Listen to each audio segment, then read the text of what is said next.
अस्सलाम वालेकुम, my name is Usman. तो आज के हमारे इस लेक्चर में खुशामदीद। आज हम पढ़ने वाले हैं वर्चुअल बेस क्लास के बारे में। तो ये इसका एक इंट्रोडक्शन है, ठीक है।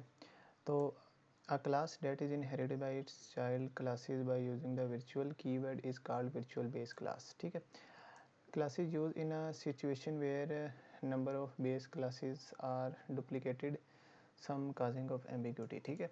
तो क्या होता है कि इसके अंदर हमारा डुप्लीकेटेड होता है डाटा और कुछ एम्बिग्यूटी पैदा हो जाती है कंपाइलर के लिए, ठीक है। तो ये क्या कहता है, देखिए हमारे पास यहाँ पर ये ए है, यहाँ पर ये बी है, ये सी है, ये डी है, ठीक है। अब नीचे आ जाएं, ठीक है, ये डायग्राम है, ठीक है। अब देखें, सपोज करें ये वही डायग्राम है, ए है, बी है, सी है और डी है, ठीक है। अब मैं कहता हूँ जो मेरा ए वाला पेरेंट है, इसके पास ए डाटा मेंबर है, ठीक है। तो ये जो बी है, ये है इनहेरिट हो रहा है ए से, ठीक है। तो बी ए के डाटा मेंबर को एक्सेस कर सकता है, ठीक है। तो बी के पास ए आ गया, ओके हो गया। अब देखें ये सी है, ठीक है। सी किसका चाइल्ड है, ए का, ठीक है। तो ये किस सी एक्सेस कर सकता है डाटा मेंबर ऑफ ए के, ठीक है। तो ए ये यहाँ पर भी इसके पास आ गया, ठीक है। अब देखें यहाँ पर ये एक डी है, तो ये डी किसका चाइल्ड है, बी और सी का। अब देखें बी के पास भी ए है, सी के पास भी ए है, तो अब डी के पास कितनी बार ए आ गया, 2 बार, ठीक है। तो अब यहाँ पर कंपाइलर के लिए कन्फ्यूजन पैदा हो जाती है, ठीक है। तो उस कन्फ्यूजन को रिज़ॉल्व करने के लिए हम वर्चुअल कीवर्ड का यूज़ करते हैं, ठीक है। कन्फ्यूजन क्या पैदा होती है कि वो ये सी से ए ले या बी से ए ले, ठीक है। तो क्योंकि डाटा मेंबर दोनों के पास ए है, ठीक है। तो जब हम वर्चुअल कीवर्ड का यूज़ करेंगे तो क्या होगा कि कंपाइलर जो होगा वो एक ही कॉपी सेंड करेगा ए की, ठीक है। तो फिर डी के पास क्या होगा कि एक ए आ जाएगा, ठीक है, और ये एम्बिग्यूटी रिजॉल्व हो जाएगी, ठीक है। तो अब यहाँ पर हमारे पास एक प्रोग्राम है, इसके अंदर क्लास ए है, ठीक है। उसके अंदर एक प्रोटेक्टेड डाटा मेंबर है ए, ठीक है, वही एग्जांपल है, ठीक है। ए क्लास है, प्रोटेक्टेड डाटा मेंबर ए है, ठीक है। तो अभी यहाँ पर एक पब्लिक वॉइड सेट ए नामी एक फंक्शन है जिसके अंदर हम क्या पास कर रहे हैं, वैल्यू ऑफ ए, ठीक है। वैल्यू को हम ए के बराबर सेट कर रहे हैं, ठीक है, इनिशियलाइज़ करवा रहे हैं। उसके बाद हम एक गेट नामी फंक्शन को यूज़ कर रहे हैं जिसके अंदर हम रिटर्न करवा रहे हैं ए की वैल्यू को, ठीक है। अब देखें एक हमारी क्लास है बी, ठीक है, जो कि अभी मैं वर्चुअल के कीवर्ड को नहीं यूज़ करता, ठीक है। अभी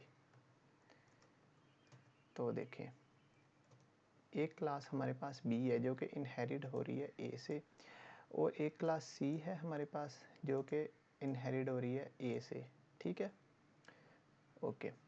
तो इसका मतलब ये है कि जब ये इनहेरिट होंगी तो ये ए जो है बी के पास भी आ जाएगा, और ये वाला जो ए है ये सी के पास भी आ जाएगा, ठीक है, ओके।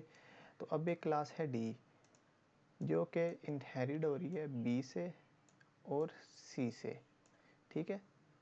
तो अब क्या होगा, अब यहाँ पर हमने क्या किया है कि जब ये डी क्लास इनहेरिट हो रही है तो इसके पास जो ए आया है बी के पास और सी के पास ए आया है फ्रॉम ए से, तो ये किसके पास आ जाएगा अभी, तो ये आ जाएगा डी के पास, लेकिन डी के पास आएगा 2 बार, ठीक है।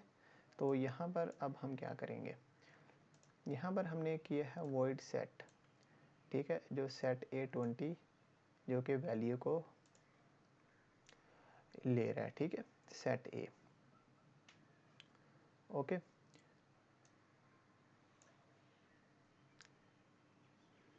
तो इसके बाद अब क्या करना है हमने,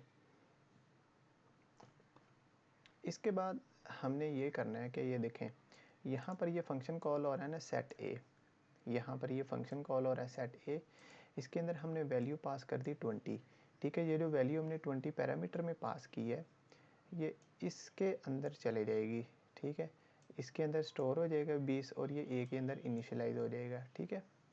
और ये वाला ए जो है ये यहाँ से रिटर्न हो जाएगा, ठीक है। उसके बाद हम क्या कर रहे हैं कि हम डिस्प्ले ए का एक फ़ंक्शन बना रहे हैं नमी, और ये ए की वैल्यू को डिस्प्ले करवा रहा है, ठीक है।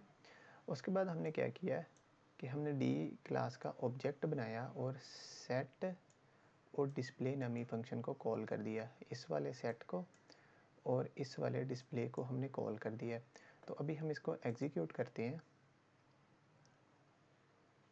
तो जैसे ही हमने इसको एग्जीक्यूट किया, ये यहाँ पे हमें एरर दे रहा है, ठीक है, reference to set A is ambiguous, ठीक है। तो क्या हो रहा है कि ये जो वैल्यू है ए की, उसके पास 2 बार आ रही है, ठीक है, बी से भी आ रही है और उसको सी से भी आ रही है, ठीक है। तो इस मसले को हल करने के लिए कि हमारे जो ये कॉपी बन रही है, डुप्लीकेसी हो रही है, इससे बचने के लिए हम क्या करते हैं, हम यहाँ पर वर्चुअल का कीवर्ड यूज़ करते हैं, ठीक है।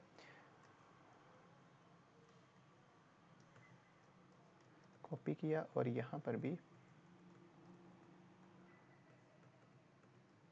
पेस्ट किया, ठीक है। तो अब ये क्या होगा कि ये जो है इस डुप्लीकेसी को रिमूव कर देगा वर्चुअल कीवर्ड। तो जैसा कि आप देख सकते हैं, अब उसने डुप्लीकेसी को रिमूव कर दिया और स्क्रीन पर लिखा आ गया है ए इज़ 20। तो ये था आज का लेक्चर। उम्मीद करता हूँ आपको पसंद आया होगा। मिलते हैं अगले लेक्चर में, तब तक के लिए अल्लाह हाफिज़।